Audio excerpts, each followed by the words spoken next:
Hello student, हम लोग पढ़ रहे हैं हिस्टोरियोग्राफी ऑफ स्टैंडर्ड 10। हिस्टोरियोग्राफी में हमने देखा कि किस तरह से tradition of historiography generation to generation oral basis पे आगे बढ़ती गई। फिर जो वेस्ट है यानी जो वर्ल्ड का वेस्ट पार्ट है उसमें मॉडर्न हिस्टोरियोग्राफी फिर इंट्रोड्यूस की गई। तो उसकी कुछ कैरेक्टरिस्टिक्स हम लोगों ने पिछले वीडियो में समझने की कोशिश की। तो उसके मुताबिक हम लोगों को कुछ बातें क्लियर हुई होगी कि हिस्ट्री एक कल्पना का कार्य नहीं है। तो इसमें क्या होता है, रिलेवेंट क्वेश्चंस पूछे जाते हैं और अपना जो हिस्ट्री है या हिस्टोरियोग्राफी है उसे साइंटिफिक आधार दिया जाता है। फिर हमने देखा कि कुछ ऐसे क्वेश्चंस होते हैं एंथ्रोपोसेंट्रिक होते हैं। तो एंथ्रोपोसेंट्रिक होते हैं मतलब कि मानव वंश की उसमें स्टडी हो सके, उसके जनरेशन टू जनरेशन डेवलपमेंट की बात होती है। अचानक से किसी चमत्कारिक चीजों की उसमें स्टडी नहीं की जा सकती। तो यहाँ पर एक बात क्लियर होती है कि history is scientifically arrange subject. तो इस तरह से फिर तीसरा क्या होता है कि एक एविडेंस का यूज किया जाता है जो हमारी हिस्ट्री का जो नैरेटिव लिखा गया है उसे प्रूव करता हो। उसके बाद जो मैनकाइंड है उसकी जो डेवलपिंग जर्नी है उसका उसमें उल्लेख किया जाता है, उसकी स्टडी की जाती है, उसके पास से हमारे तार जुड़े हुए हैं। तो इस तरह से हिस्ट्री को एक वैधानिक दर्जा दिया जाता है। अब हम लोग पढ़ने की कोशिश करेंगे कि जब हेरोडोटस ने सबसे पहले हिस्ट्री टर्म्स का यूज किया तो उस समय में किस तरह से हिस्टोरियोग्राफी यूरोप में डेवलप हुई। तो यहाँ पर लिखा है till the 18th century CE Europe had achieved a remarkable progress in the field of philosophy and science। यहाँ पर एक क्वेश्चन आपको fill in the blanks में पूछा जाता है कि what is the mother of science or history। तो philosophy is the mother of history, यानी हिस्ट्री का जन्म फिलोसॉफी से हुआ, ये अपने को समझना है। तो फिलोसॉफी ऑफ साइंस के ऊपर में उस समय 18th सेंचुरी में रिमार्केबल प्रोग्रेस हो चुका था। Scholars by then had come to believe in the possibility of studying the social and historical truths by applying scientific method. मगर उस समय सोशल इवेंट्स पर उतना काम नहीं हुआ था। तो जो समय बचता था तज्ञ लोगों के पास, फिलोसोफर्स के पास, तो उन्होंने सोचा कि क्यों ना साइंटिफिक आधार लेकर के हम पॉलिटिकल और सोशल इश्यूज को लिखने का काम करें, उस पर कुछ वर्क किया जा सके। Now the philosophical discussion focus more and more on the objectivity in history and historiography. और फिर क्या हुआ, हिस्ट्री और हिस्टोरियोग्राफी लेखन पर ध्यान लोगों का आने लगा। Prior to the 18th century all European universities were interested only in the philosophical discourse revolving around divine phenomena। यानी 18th century के जो शुरुआत के समय थे तो उस समय क्या था कि जो यूरोपियन यूनिवर्सिटीज थी उसमें जो डिवाइन फिनोमिना होती है, दैविक जो घटनाएं होती है, उसको फिलॉसफी के आधार पर स्टडी कराया जाता था। तो यूरोप में उस समय हिस्ट्री लेखन एक अलग से सब्जेक्ट नहीं था, उसकी जगह फिलॉसफी पढ़ाई जाती थी और उसमें डिवाइन फिनोमिना इन्वॉल्व हुआ करती थी। अब क्या हुआ, तो इन gradually this scenario began to change। In 1737 CE the Gottingen university was founded in Germany. इसी पीरियड में जर्मनी में गोटिंगन यूनिवर्सिटी की स्थापना 1737 में हुई। यानी 1737 सी में हुई, कॉमन एरा। गोटिंगन यूनिवर्सिटी कहाँ हुई? जर्मनी में हुई। तो जर्मनी में 1737 में गोटिंगन यूनिवर्सिटी की स्थापना हुई। इसमें फर्स्ट टाइम हिस्ट्री का एक स्वतंत्र डिपार्टमेंट रखा गया, जिसमें क्या किया गया, हिस्ट्री की पढ़ाई की गई। बाद में other German universities also became centres of historical studies. तो हम ऐसा कह सकते हैं कि मॉडर्न हिस्टोरियोग्राफी जर्मनी से शुरू होती है। गोटिंगन यूनिवर्सिटी में पहली बार हिस्टोरियोग्राफी में हिस्ट्री सब्जेक्ट रखा गया, जिसपे स्टडी करवाई गई। बाद में दूसरी यूनिवर्सिटीज में ये सब्जेक्ट गया। अब है नोटेबल स्कॉलर्स। तो जब भी कोई लेखन होता है तो बिना स्कॉलर्स के नहीं होता, लिखने वाला चाहिए ना। तो लिखने वाले कौन? तो the contributions of many scholars are important in the development of historiography. Let us have a look at the contribution of the few notable scholars. तो यहाँ पे हमने देख लिया कि 18th सेंचुरी में फिलोसॉफी की पढ़ाई की करवाई जाती थी, साइंस पर बहुत सारे वर्क हो चुके थे, मगर उस समय के जो तज्ञ लोग थे, फिलोसोफर थे, उन्होंने सोचा कि क्यों ना पॉलिटिकल और सोशल इश्यूज पे कुछ किया जाए, और इसीलिए गोटिंगन यूनिवर्सिटी में जो हिस्ट्री है इसको एक स्वतंत्र डिपार्टमेंट ही रखा गया। फिर धीरे धीरे अलग अलग यूनिवर्सिटीज में हिस्ट्री की शुरुआत की गई। तो इनमें सबसे पहले आता है रेने देकार्ता। ये जो रेने देकार्ता है ये 1596 टू 1650 तक रेने देकार्ता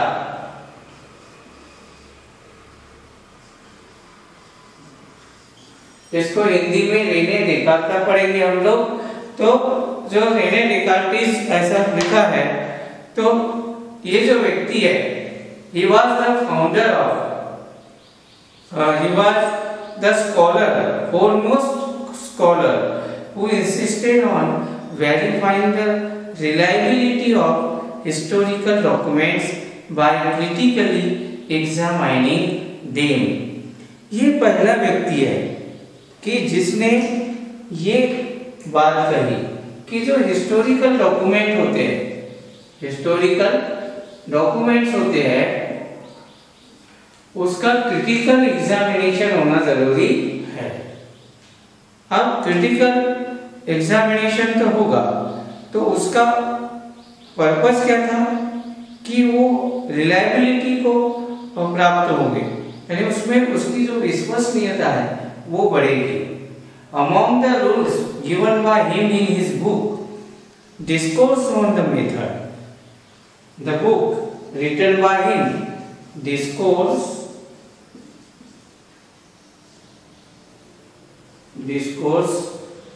on the Method, ये किताब उन्होंने लिखी, मैंने देखा, और इसमें पूरा जो ट्रुथ था वो रिवील किया।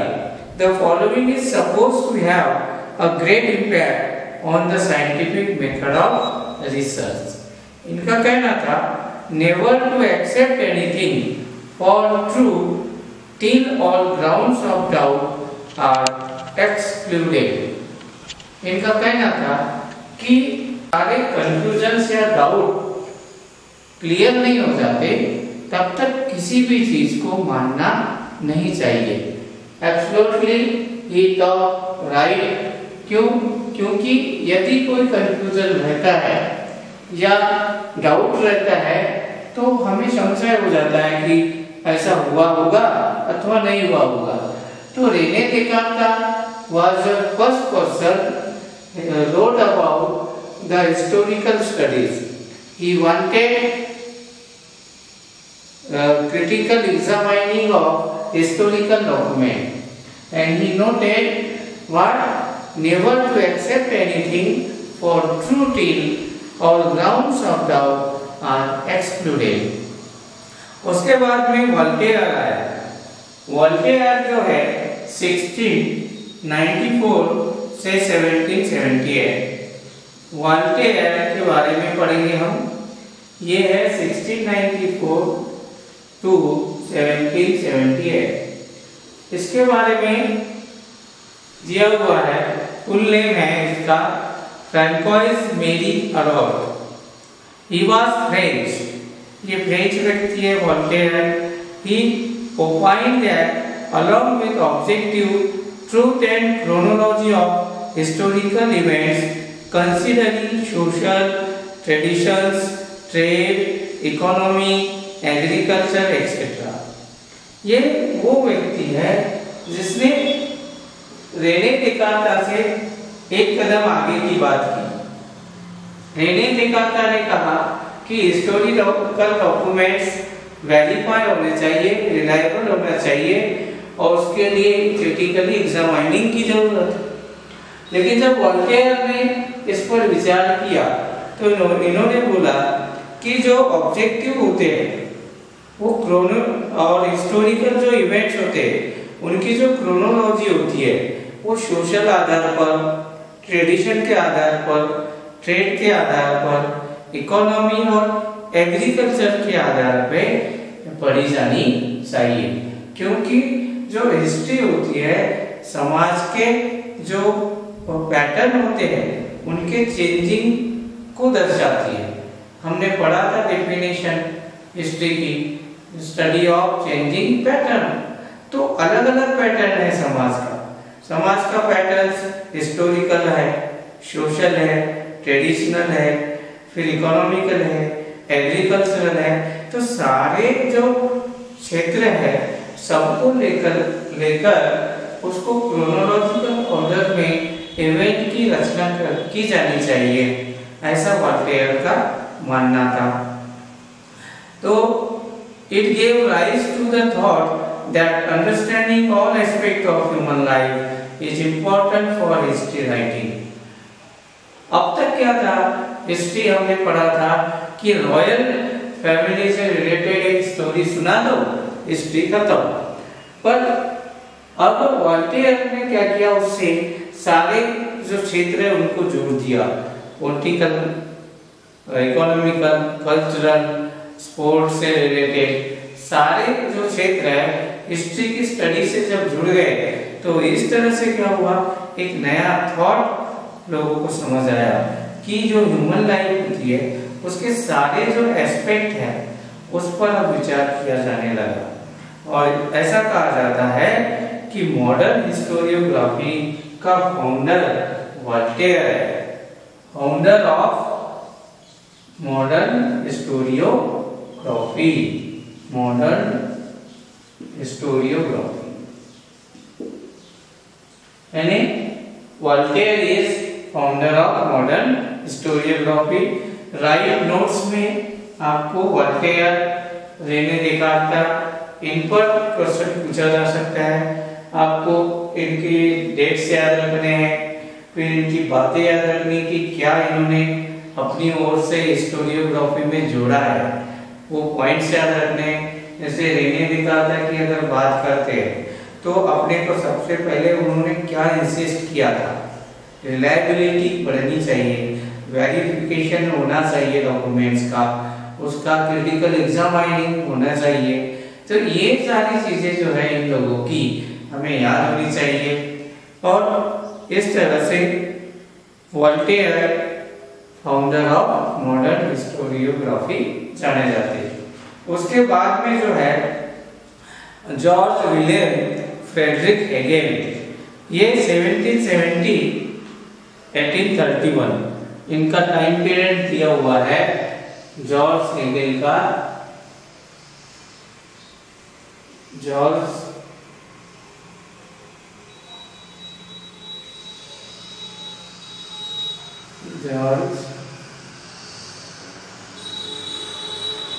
हेगेल 1772 1831।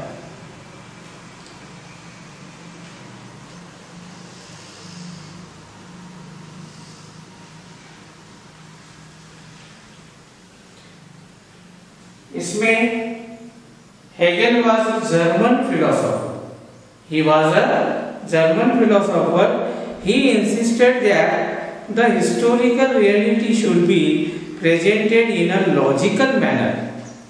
इन्होंने हिस्ट्री की स्टडी में लॉजिकल मैनर यानी क्या, यानी लॉजिक लगाकर हिस्ट्री की पढ़ाई की जाए, ऐसा इनका मानना था। अब कैसे?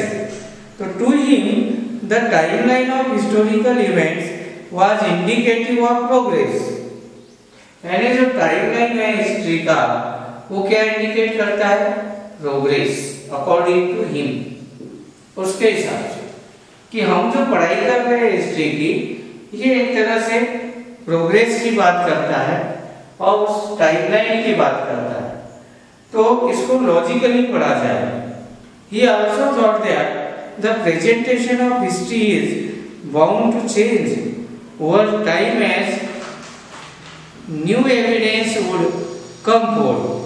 यानी क्या किया कि प्रेजेंटेशन ऑफ हिस्ट्री, यानी हिस्ट्री का जो प्रेजेंटेशन है, प्रेजेंटेशन वो जो है एक नई, यानी उसको क्या कहेंगे हम कि जो एविडेंस जो होते हैं, नए नए एविडेंस को बढ़ावा देने का काम करें, इस तरह से हिस्ट्री का प्रेजेंटेशन होना चाहिए। He also thought that the presentation of history is bound to change over time as new evidence would come forward. यानी हिस्ट्री बताने का जो तरीका है समय के साथ चेंज होना चाहिए, क्योंकि समय के साथ एविडेंस बदलते हैं, तो समय के साथ हिस्ट्री टेलिंग बदलनी चाहिए। With Hegel's philosophy, many scholars were convinced that historical methods were not of lesser quality, though they differed from scientific method.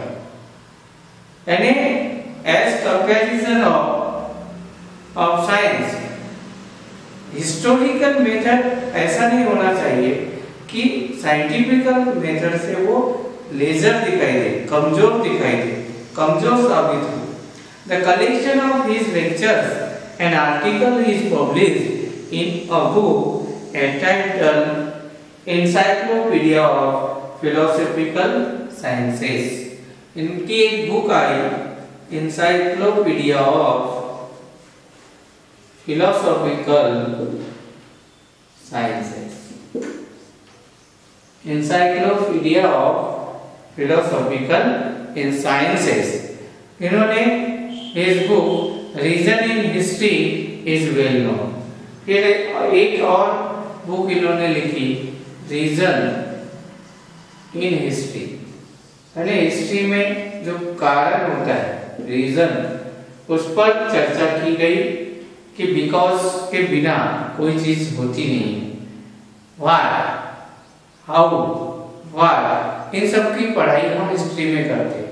तो कैसे हुआ, तो उसके पीछे क्या रीजन है, तो ये रीजन के ऊपर में हेगेल ने एक बुक लिखी और इन बुक्स के द्वारा ये जो ऊपर जो बातें हैं कि हिस्ट्री की स्टडी लॉजिकल मैनर में होनी चाहिए, फिर history studies the progress of timeline, तो according to timeline evidences change, so the style of study history also be change, ऐसा उनका मानना था।